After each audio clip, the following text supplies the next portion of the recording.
So the first topic I want to talk about is a little brief history about Confucius himself. The second topic I want to talk about is a lot of the texts and scriptures, the five classics and four books. And the last topic I want to talk about are the actual values of Confucianism. I want to go in and talk about the relationships and what they mean. All right, for a little brief history about Confucius, to start off, he was born in 551 BCE. He died around 479 BCE. He was born around modern day Keifu, China, in a village. There are different reports, but most scholars believe that he was born from noblehood as he was educated. He also had other skills with about him. He was known to be an archer, so that's also associated with like coming from a noble background. For most of his life, he was a virtuous man. He worked in government positions as like an advisor most of his life, all the way up into his 50s. After working in government for most of his life, he stepped down and he began to wonder. And where he wondered, he was looking for any rulers that needed his advice, which none wanted it. So after a while, he settled down, opened up his own school, and began to finally teach what he wanted. He had a lot of followers from different social classes, and this is kind of like where the base of Confucianism starts. It starts in his first school where he became like the first teacher. They started writing some of the first scriptures and texts about Confucianism, and this is where he actually began to teach.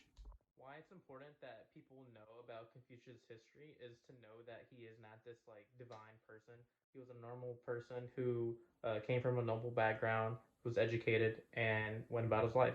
All right, for the next topic, I want to talk about some of the texts and scriptures of Confucianism.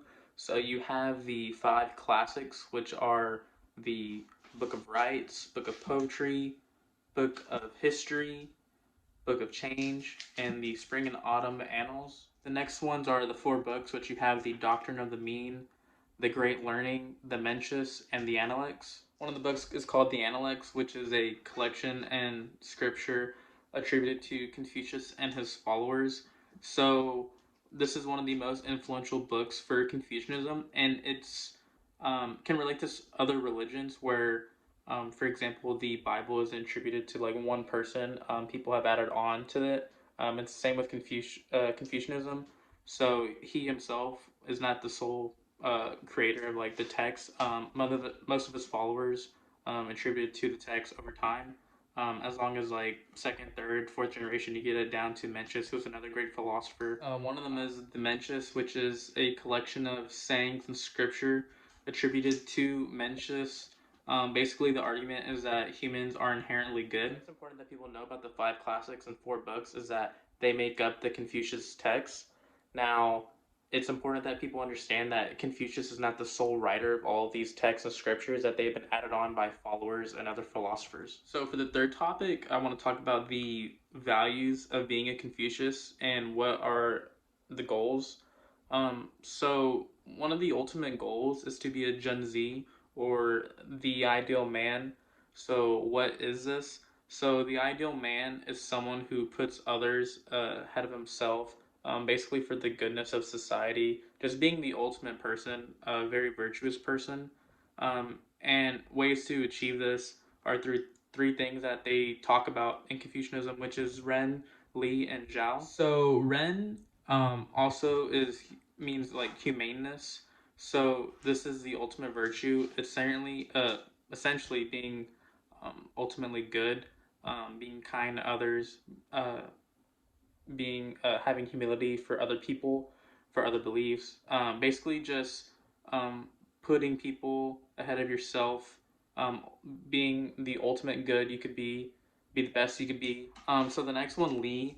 Whereas Ren is more inward and outward expression, Lee is just mainly outward expression. Talking about like understanding like humaneness in like relationships. That's what Lee is mostly described as relationships. And one of the five ones that Confucianism talks about is about subject ruler, husband wife, parent son, older brother, younger brother, elder friend, younger friend. Essentially, one of the topics described is like this hierarchy of like relationships.